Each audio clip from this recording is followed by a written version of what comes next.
Hey Aubrey, how are you today? I'm great, Lindsay. How are you? Good, but I have a great question today. Are you ready? Yes, let's hear it.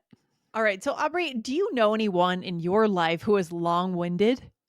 Ooh, yes, I do. I know someone that, and whenever she tells a story, she will give details about people that I don't know. She'll be like, and this is a person who lived here, and their cat's name was, I don't know, it's just like the epitome of TMI. They're giving all these Yeah. details and just making the story so long, sharing things that don't add to the story that I don't care about. It's hard. It's really hard. My mom would always do this. She would just give a little bit too much information. It's not TMI in an embarrassing way. It's more TMI in I don't really care. You're Yeah. telling me too much, right? And you Yeah. haven't told me why I should care, That's right? funny, you know, there's, like, 2 separate, meanings really for TMI. One is Yeah. like, "Oh, this is almost kind of inappropriate and awkward." That's like, "Okay, TMI." And then Yeah. there's others just, like, too much information, like, too many details that aren't helping to move the story forward. Yeah, so I mean, honestly, as we've seen, many native speakers struggle with this. I feel like I sometimes struggle with this too, right? And so this is a skill. If our listeners can master this, they'll be ahead of, 75% of the native speaker population, right? Absolutely. Yes, being concise is so Mhm. key for to determining who wants to listen to you, who wants to talk to you. It will make a huge difference. This is vital both in your everyday conversations and at work. It is really going to make a huge difference for your connection in English. Yeah, so we are introducing a three-part series, Aubrey, where we're going to show everyone, our listeners, how to be concise in English. Aubrey, where is this three-part series going to happen? Yes, all 3 episodes will be right here on All Ears English. The first is about being concise with your message. Why is that important and how can you do that? The second is about the vocabulary, phrases that sometimes we need to shorten. We need to think about our vocabulary and how it should change to be more concise. And Mhm. part 3 is about the grammar. Should we be using active or passive voice? What about our grammar could change to help us be more concise? I love it. So, guys, go ahead and hit that follow button right here, right now to make sure you don't miss the next two parts of this series.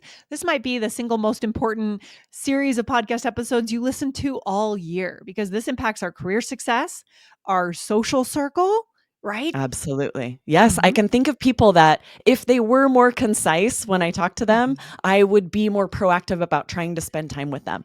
But, like, Oh, sometimes I'll avoid the interactions because I yes. know it's going to be painful with all the extra details. You don't want that to be you. We're excited for you to get all of these skills and the language to be more concise. And also, you want people to wonder what you're going to say next. It's like you want Yes, people there's an element of mystery that we need to invoke here in being concise.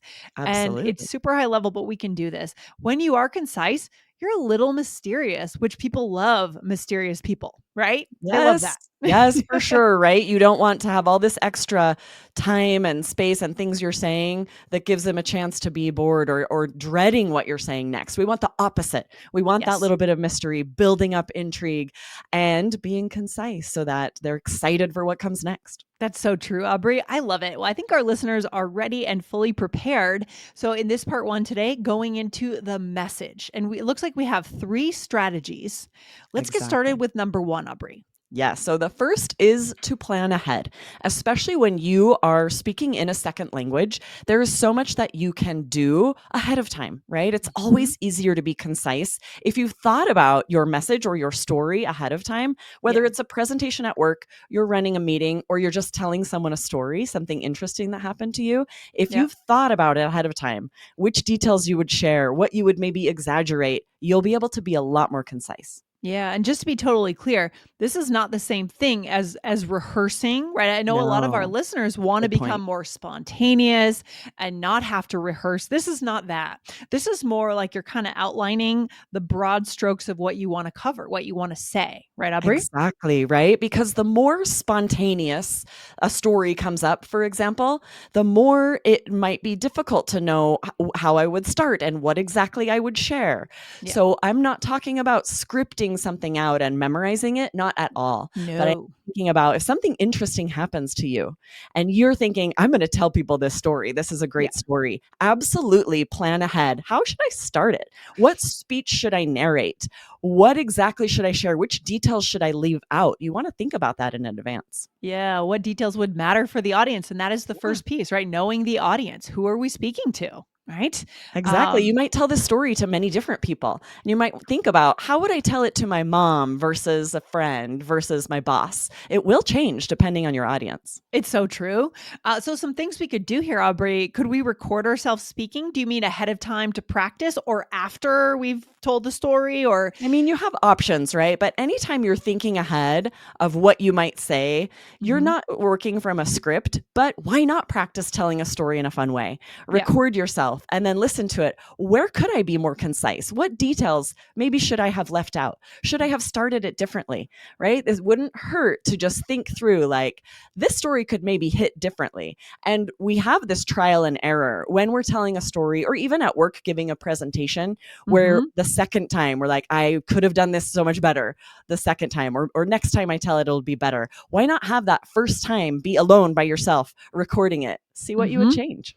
Yes, I love the idea. It's okay to kind of come back to this to similar themes and stories. Public speakers do this. Most Absolutely. public speakers have a message, they have a core story, and they share it over and over and over, and they get better and better and better at sharing it. It's not a brand new thing every time, most of the time. And Exactly. so it's okay to think that way. You're iterating on sharing your message. Yeah, Okay. we recently shared some really fun stories here on the Allers English podcast when we were teaching about narrating speech.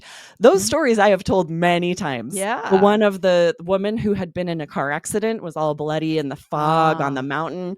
I have refined that story. Like, which details do I leave out? It's better every time. Still honest, but we're thinking about all of these ways to be more concise and make it hit even better. Interesting. I love it. So that's why the idea of getting feedback too is part of this planning ahead, right? Asking a colleague, someone to listen to you. It's hard to give feedback to ourselves, right? Because we don't Right. know how our speech has landed or what we've said. This is not just a speech, right? This is just speaking, how Yeah. it's landed with other people.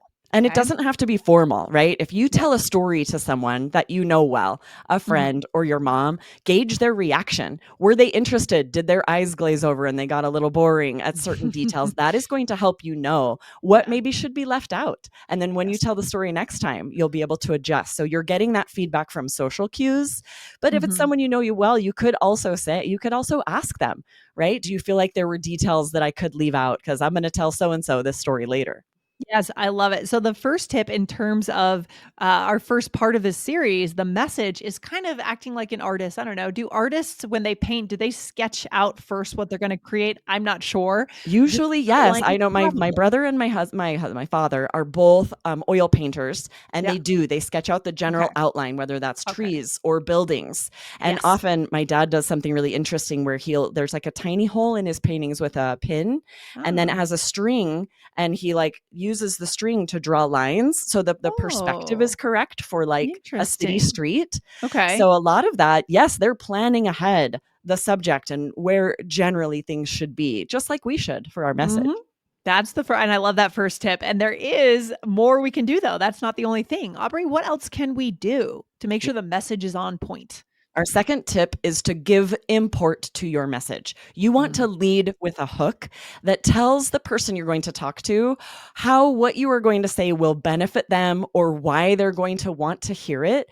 We often do this, right? We'll start with something, whether it's just a fun story or a presentation, something at work where we're going to hook them and give them a reason to listen. Oh my gosh, this is incredibly powerful because it means you're paying attention to who's listening. And believe it or not, it doesn't happen as often as it should, right?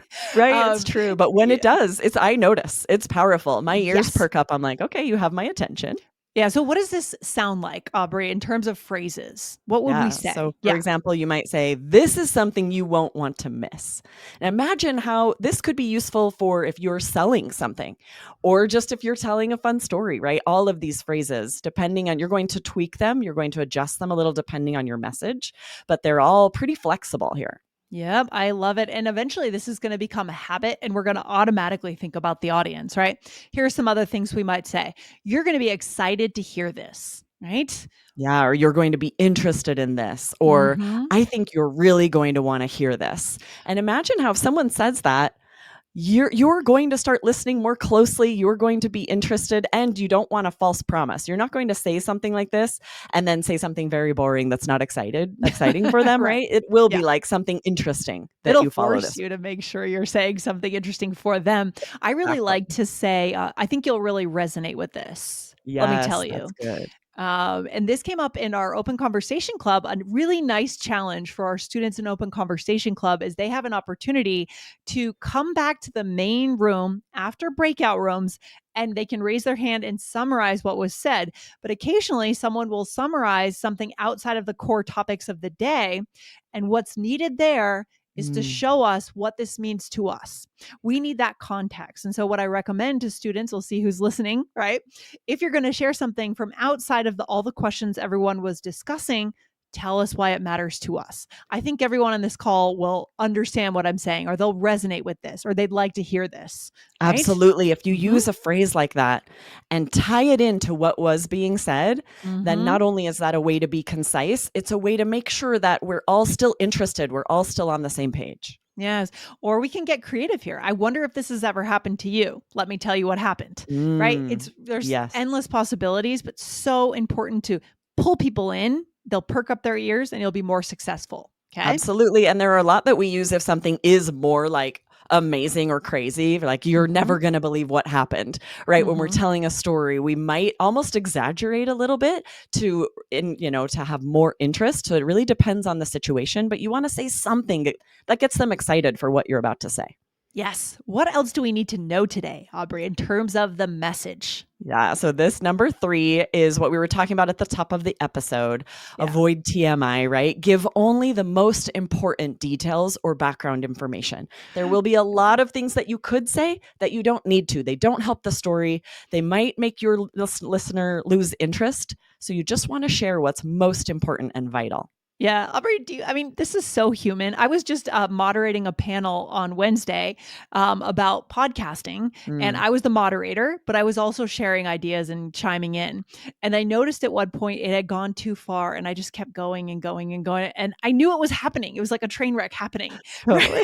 Luckily, I You could feel actually edit yourself that out. over explaining, giving too Over much info. explaining, and you know it, you can feel it when it's happening, right? So Yes, when you feel that, cut your losses and absolutely. wrap it up, as we say, right? And the next part about this that's so important is you want to be flexible, whatever you're saying, whether it's a presentation or just a fun story to friends, you will Mhm. adjust your message depending on reactions. You're looking for Yes. those social cues, right? If people, you can see on their faces that they're getting bored, their eyes are glazing over, and you will cut your losses and move on, or, drop that part and get to something more exciting. You want to look for those cues. Yeah, and we just have to kind of get started. We already have this baked into ourselves as humans. We we look for social cues naturally. But if we start to think about this in terms of speaking English, maybe we do this more in our native language, but we want our listeners to be doing this in English, Yeah, right? absolutely. Good point. Yes. Okay, Aubrey, let's see what we can do for a role play here. All right. You run a boutique, a clothing Okay. boutique here, and you're sharing an idea with me, your business partner. Nice. Here we go. All right. I have an idea that I think you're really going to want to hear. Okay. You have my attention. We're struggling to build our clientele, and we need to add at least 1,000 customers this quarter. I think we could do that if we rebrand. Okay. Interesting. With a catchy logo and a new name, we might attract a whole new customer base. Okay. Yes. I'm on board. Oh, wow. I've got your ears, right? And Yeah. I love this. so, what did we do here that was smart? Yeah. So we're using our strategies here, right? You're starting with a hook. You're grabbing my attention. I have an Mhm. idea that I think you're really going to want to hear. And Yeah. I'm immediately like, okay, you have my attention. Yeah. And I really like this as an opening. I like this even better than You'll Never Believe because that feels Mm, more generic. Anyone, you could say that to anyone, but this one, yes. I think you're going to want to hear it. Not that person or that person, you, right? That's a good point. It's specific to me. Something Yeah. about me and our business relationship makes Yes. this especially important for me to hear. 100%. Anything else that we did? here? Yeah, we're looking at, what details you shared, right? If you're wanting to share with me, okay, we have a problem, right? You're sharing this pain point. We're struggling to build our clientele, Mm-hmm. naming the problem, what we could, what the goal is. We need to add 1,000 customers this quarter, and then Yeah. sharing a solution. I think we could do that if we rebrand. Think about how much more detail you could have shared here that I either already know or doesn't need to be Mm. shared. You're being very concise. And Yes. I think I immediately be like, okay, all right, I'm on board. I love it. This and so much more powerful. And now maybe we can continue the rest of the conversation here or at another date. We can set up a Absolutely. meeting and sit down and talk about it seriously. Right. So Yes, good. exactly. I love Yes. this. All of these tips for making your message more concise. We Hmm. also want to share, we had a recent podcast episode. Lindsay interviewed Matt Abrahams, 3 Yes. conversation mistakes and how to avoid them with Matt Abrams from episode 2395 that you Yes. don't want to miss. These were great tips on being concise in conversations to really build the connection. Absolutely. Go check out that episode. Aubrey, where shall we leave our listeners today for this part 1 of the part 3 series, of the 3-part Yes, series? Yeah. being concise is an extremely important skill in both life and at work. We're all busy. The message you say, right, the details you leave out can save so much time and can really build connection with friends, family, coworkers, everyone you know. Yeah, this is what's going to take your English from, B2 to C1 into C2 into the highest levels of your career. And just keep in mind, we all do this. I just told a story about how I did this Absolutely. as a moderator of a panel because I was nervous. I don't moderate a lot of panels, right? So this is a very human thing to do. Yes, we Okay? have all been there. There's a lot you Yeah. can do in advance. And there's a lot about this that has to do with the vocabulary, the phrases you choose, the grammar you're using. So be sure to hit follow so you don't miss part 2 and part 3 so that you have all the skills and the language you need to be concise in English. Yeah, I am so excited to see if any of our students use these examples on Open Conversation Club, Aubrey. Would love Super that. excited. All Yes. right, very good stuff. See you in the next episode, Aubrey. Take care. Yes. See you next All time. right, Bye. bye.